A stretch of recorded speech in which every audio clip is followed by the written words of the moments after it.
Wharton recently launched its first ever online Global MBA program for executives. The inaugural cohort will start in May 2023, and the application to apply is open and available now. Do you want to learn more about the program and learn how to get in? Pull up a chair. Our guest will tell you exactly what you need to know.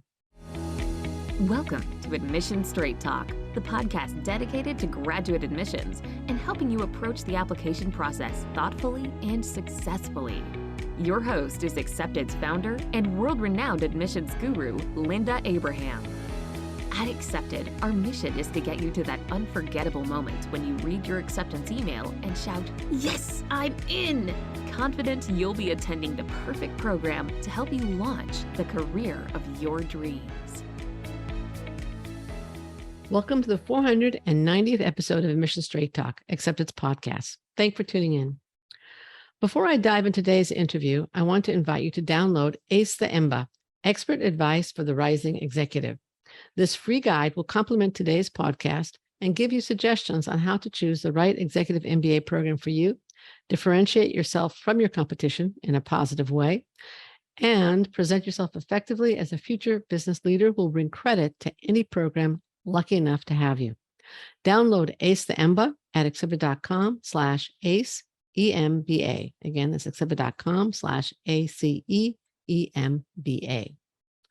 It gives me great pleasure to have for the first time on Admissions Straight Talk, Peggy Bishop Lane, the Vice Dean of the Wharton MBA Program for Executives. Dean Bishop Lane earned her PhD in accounting from Northwestern University. She started her professorial career at NYU Stern and then moved to Wharton in 1997. She has been the Vice Dean for the MBA Program for Executives and an adjunct professor of accounting since 2012. Dean Bishop Lane, welcome to Admissions Straight Talk. Thank you. Thank you for having me, Linda. My pleasure. Now, I'd like to start with some just general questions about Wharton's brand new Global Executive MBA program, and then move into admissions topics. Is that okay with you? Sounds great. Okay. So just to start, can you give an overview of the Wharton Global Executive MBA program, focusing on its more distinctive elements? Absolutely. So I think the main thing to know is that we intend for this global cohort to look very much like our existing Philadelphia and San Francisco cohorts. It's going to be the same curriculum with essentially the same faculty, the same admissions requirements. So I hope that it's actually more similar to what people already know about our program than it is different. Of course, what's unique is that you don't have to be in person every other weekend as you do in Philadelphia and San Francisco. So what we've created is a remote opportunity to do our program. Now, that said, it's also very important to us that it's not fully remote because we know how important an in-person experience can be to the student experience. And so the truly unique part for us is the residential factor here. And we've got 6 different residential weeks that we've incorporated into the program. The first 2 are purposely very close together because we want the students to create some relationships and then solidify them very shortly after.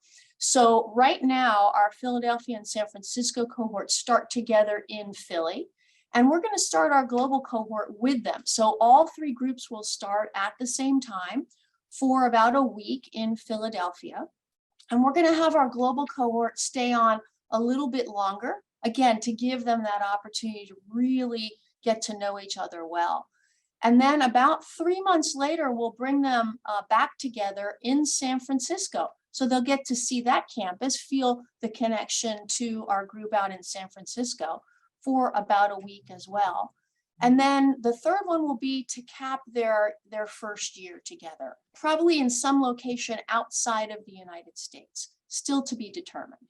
Okay. And then we'll have 3 more residential weeks in the second year, again, so that they can get to know each other and keep those bonds really alive. And are those last 3, are they intended to be like Philadelphia, San Francisco, somewhere else? or do you have any idea yet?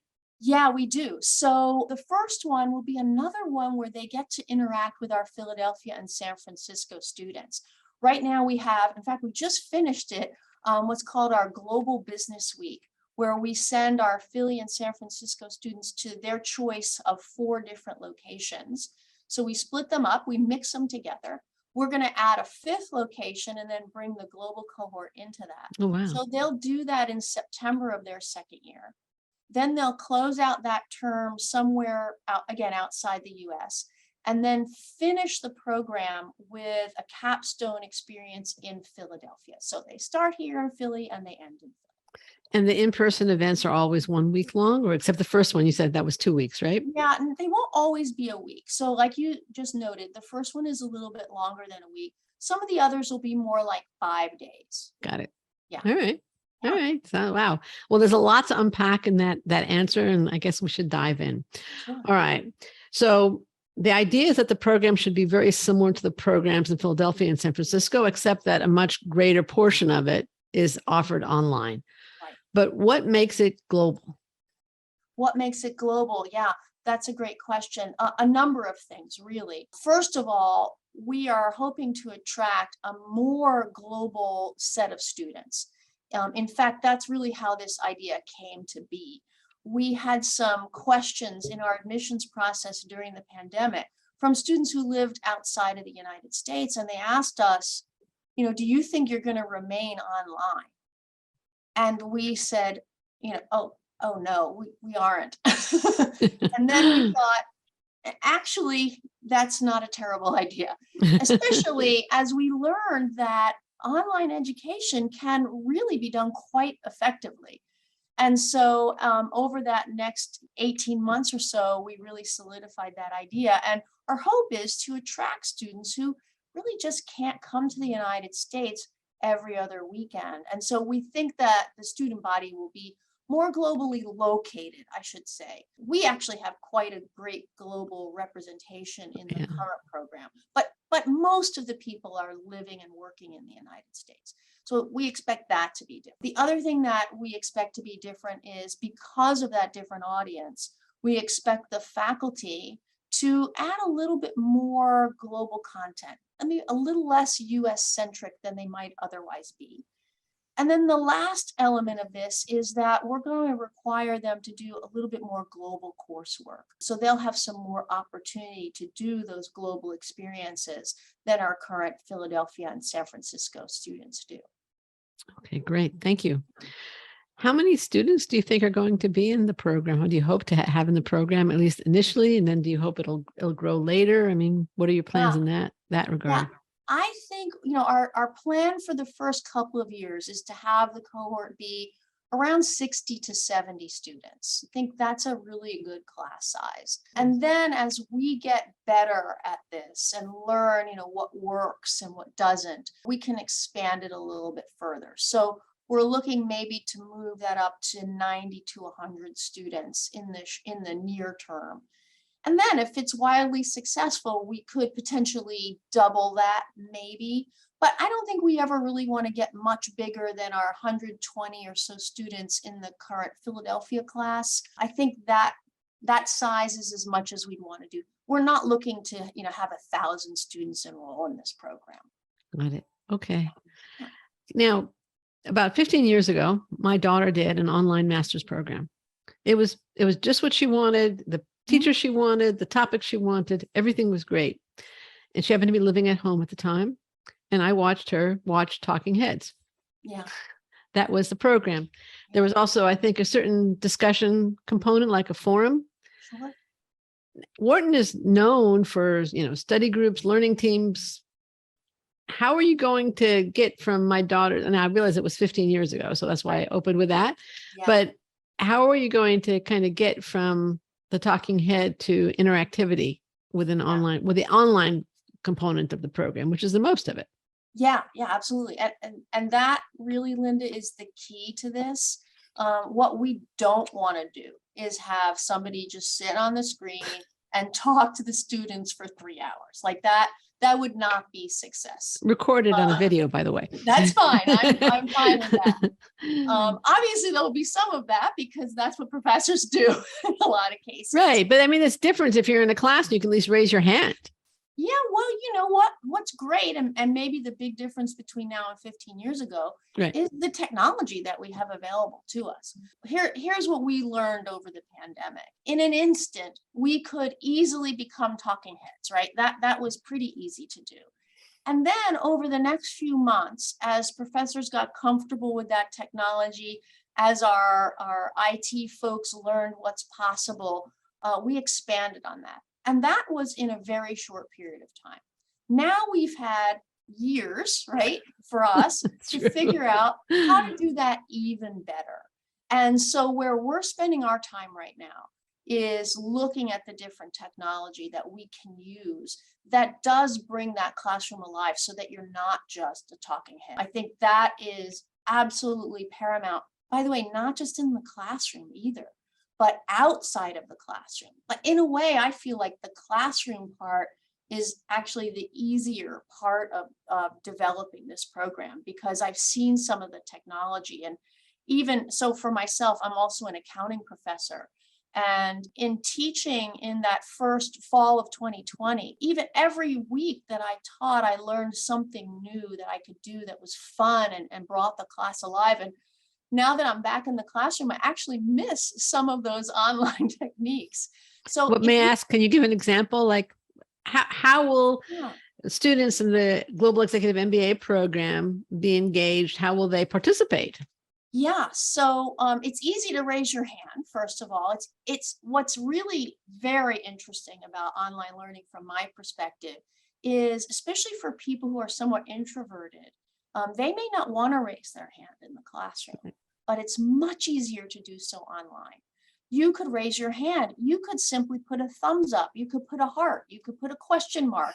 There's all kinds of emojis that you can use now in the classroom that you really in the online classroom that you can't do in an in-person classroom. So that's a very simple example. Another one that I love, again, it's pretty simple, but just breaking out into groups.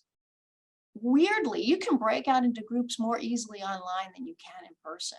Because if you think about our tiered U-shaped classrooms, breaking out into a group is somewhat awkward and it's loud and you can hear the other group, and that's not true at all in an online group session. And those are the most basic of things. So there's lots of other ways that's what we're looking at now is what are those technologies that we can use that are even better and more innovative than what I just described, for sure. Great, thank you. So it's definitely an important component of the program, bringing interactivity to the online portion. If I could just add one little thing. Sure, absolutely. The other thing that we're considering, and this will depend a lot on where the students that we admit are actually living, but we're also considering, can we do some things regionally? Because one of the challenges that we're going to face is time zones. And so even if it's 7 p.m. Eastern Standard Time in the United States, we want to have a speaker that may or may not be conducive to somebody else, living somewhere else in the world. And so could we do some regional things online or even in person? If we have a significant group of people somewhere in the world, can we do that? So those are some of the other things that we're looking at in terms of that interactivity that you mentioned. Okay, great. Thank you. Sounds like a lot better than what my daughter experienced. I hope so. What about the 25% that's going to be in person? What do you see happening during those 5 days to a week or 10 days when the students are together? That really should look a lot like what we do now with our in-person program. They will be in class for 6 to 8 hours a day. They'll have lunchtime speakers or career sessions, similar for evenings, leadership activities that we run through our McNulty Leadership Group. And then the other thing that's important about those residential sessions is the time that we don't program, because I think it's very important for students to be able to relax together, whether it's over a meal or, they go to a local pub, or they decide they want to play soccer together. That seems to be a thing now that our students are doing. They're having soccer games together. I guess we'd have to call them football games if they're outside of the United States. Yeah, exactly. That's true. But those are the things where those bonds can really get created. And they actually talk about the things that they learned in class that day or the speaker that they had. And it's a really wonderful bonding experience. And I think we don't want to get in the way of that which is the thing they won't have when they're online. So we want to make sure that we create that space for them too. Yeah, for them to really develop relationships. Yeah. Now, I mean, it's clear from what you've said that the Philadelphia and San Francisco and global cohorts are going to meet, but will they ever actually work together or have projects together?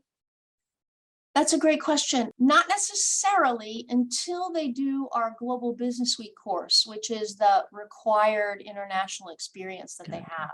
So we do intend to mix all three cohorts together in that. So that will be in a course. And then depending on how the particular professor runs the course, they may have projects together in that sense. The other thing that could happen is in the second year, we are going to allow some movement between the cohorts, which is what we do right now with our Philadelphia and San Francisco cohorts too. If somebody wants to come from San Francisco to Philadelphia for a semester to take courses or even just one course, they can do that. I suspect it will be harder for the global cohort folks to come to Philly or San Francisco. That's why they're doing the global cohort. But that who knows what happens in someone's life over 2 years. So that might be feasible. The other thing we do expect to have happen is that our students in Philly and San Francisco want to do a course with the global cohort. So we are going to have that opportunity, limited because, again, we don't want to have 1,000 people in a class, but we do want that to be part of the opportunity for us. Now, I'd like to ask a more general question about the executive MBAs. Professionally, where do they, I mean, nobody will do an MBA, be it a regular MBA or an executive MBA, just to go back and do what they were doing before. So where do most of the executive MBAs go after they finish the degree? I assume most of them are career enhancers, but enlighten me, if you don't mind. It's almost an impossible question to answer. Too general, all right. Because they are so varied in where they're coming in from and what they want to do. So, they're at all different stages of their careers and in so many different industries and different functions. So a lot of them are taking that next step within their current company. Maybe they're going from a functional position to a management position. That is relatively common. But we also see people completely changing industries and functions. Yeah, we do. And that's great. We're all for that as well. One of the things I also love seeing is people who get the entrepreneurial bug while they're here. They had no intention of coming here and starting their own business, but they're talking to classmates, they're hearing from faculty, they're hearing from alumni, and they get an idea, or they talk to a classmate who has an idea. And then they realize, oh, I can add to that idea. And the next thing we know, they're starting a business together. So I would say those are really the three major pathways, and we see it all the time from all different angles. All right, great. Thank you. Yeah. Before we go into the admission stuff specifically, I just have one more general question. Sure. Is there anything that the Global MBA is brand new, so it's not going to be specific to that program at the moment, but Wharton has been a pioneer in executive MBA education. Is there something that many people don't realize about the Wharton executive MBA programs, or is there some myth that you'd like to dispel in connection with those programs? I think it's still a myth. I hope it isn't, but it might be, so I'll address it. Okay. It's not a competitive program. I know a lot of people think Wharton and competition and cutthroat, but that's not at all how this program functions. I think the people that come into this program are, one, so happy to be here and so in so much admiration of what their classmates have already accomplished, that it becomes a very close-knit community. And we see students helping each other, whether it's in the classroom, if they have an expertise and their classmate is struggling, they help them out. If it's on a project and they take on, a bigger part of the load because somebody else is swamped at work or they just had a baby, those are the things that happen in their lives. And it's really heartwarming to see them rally behind each other on a regular basis. I think that, I hope it's not still out there, but just in case it is, I want to put that one to rest. Well, thank you. Thank you. Yeah.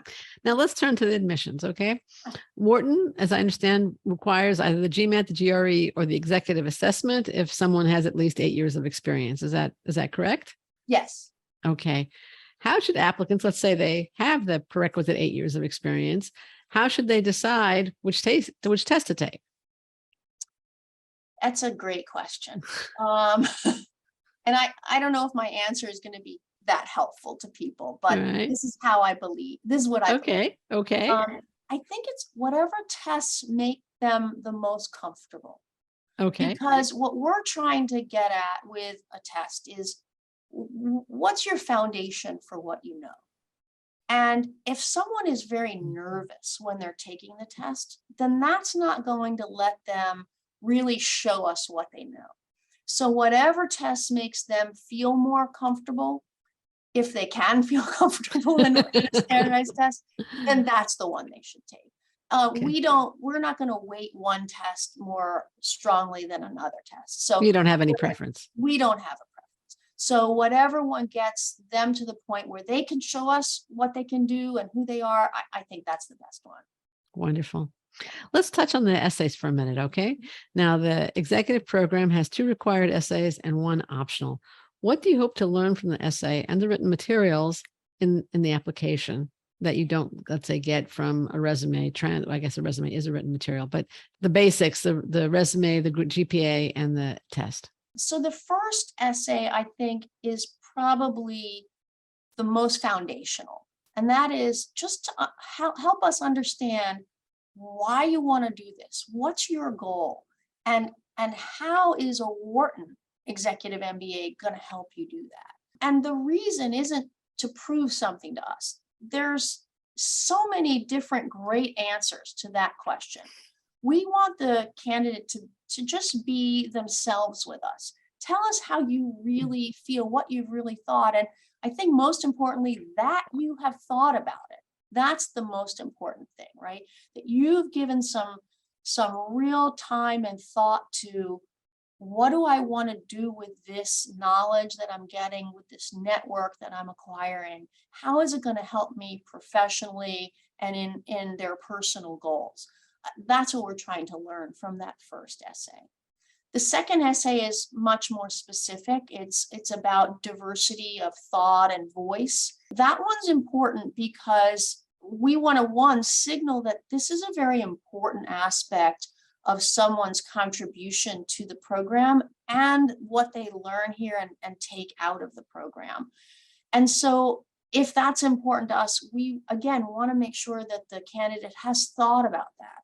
How have they experienced this importance, this value of bringing a different voice into business and into a conversation? How have they experienced that in their life, either through their own personal experience or something that they've witnessed in their job? That will help them to think about that process at school and then, more importantly, after they graduate. There's a third optional essay. Yes. And it really genuinely is optional. I think a lot of candidates think, oh, but I better fill out that third essay. But you really only have to fill it out if you have something else you really need to tell us. Those first 2 essays and everything else in the application are getting us the information that we need to assess candidates. But if there's something else, some extenuating circumstance, something dramatic that happened in your life that explains more of what you're talking about in the rest of your application, that's when you use that optional essay. Great answer. Thank you very much. If one is lucky enough to be invited to interview, what is the interview like?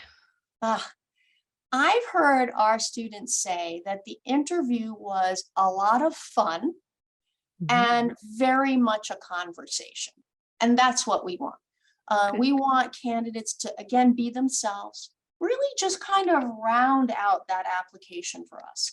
Tell us a little bit more about the details. Let us kind of put more of your personality, your character behind what we see on a piece of paper. And at the same time, we also want to make sure that we're answering candidates' questions, right? We want to make sure they have all the information so that they can make great decisions as well.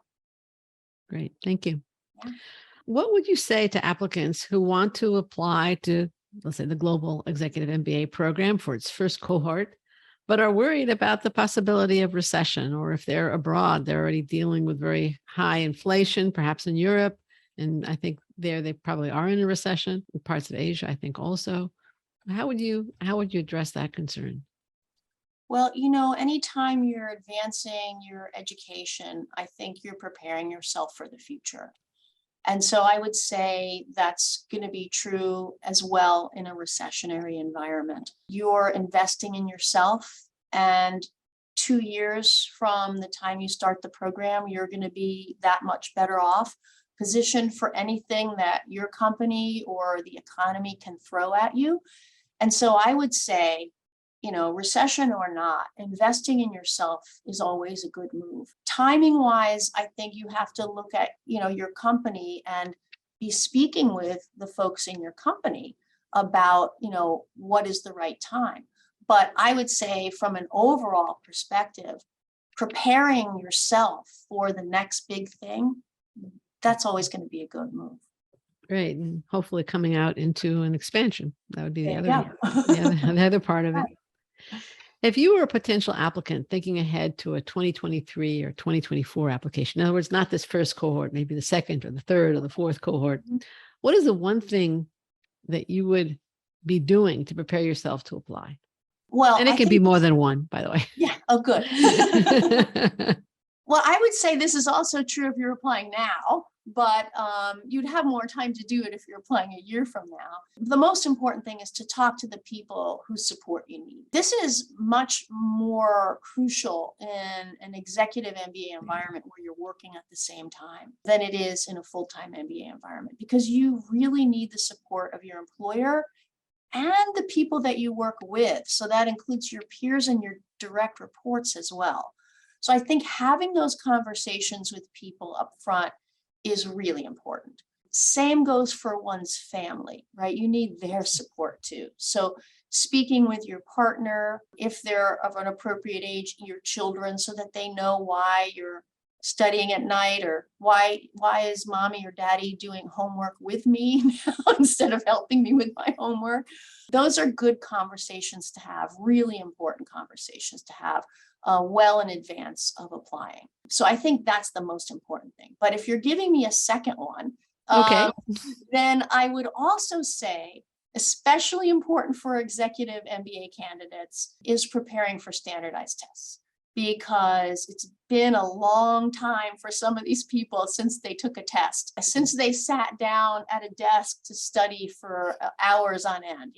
In business, we're up, we're down, we're on the phone, we're always on the move. And even just sitting down to study is a skill that clearly people had at one point, but might be a little bit rusty. So however that preparation falls out, any kind of preparation is better than none for whatever test you're taking. So I think it's a bad idea to go into a standardized test cold. I think it's really good, even if you're just using the prep material that the test designer gives you. It could go from that all the way to, taking one of these test prep classes, but something that really just gets the rust off of a person where it might have been 10 years since you took any kind of test. Right. Kind of remove some of the cobwebs up there. Exactly. Yeah. Right. What would you have liked me to ask you? Well, I would have been good, and I'll ask it for you. Okay, please do. If you had asked, what is a typical Wharton Executive MBA student look like? Because I would have said, there isn't one. Okay. And I think that's really important for people to hear, because they think sometimes that we're looking for a type, and we're not. There are so many different types of individuals who can be successful in this program and really take the knowledge from it and just run with it, that I don't ever want someone to think that they couldn't possibly be considered. And we hear that from a lot of really great candidates, some of whom get pushed into applying by someone in their life. And then they tell us later the story of how, I wasn't even going to apply because I didn't ever think I could get into Wharton. But we're looking for all kinds of people with all kinds of backgrounds, both in terms of academics, your career trajectory, where you grew up, all of that. We love diversity in all kinds of forms. And I think that's how we get it. I know one thing we sometimes hear, and again, we've many times encouraged applicants to apply to programs that they previously hadn't considered. And this is particularly true with executive MBA applicants, is I got really poor grades as an undergrad, 10, 15, 20 years ago, depending upon how old they are. But they've had great work experience. Maybe they were immature, maybe there was family issues, whatever it was. They've proven themselves, they're quite bright.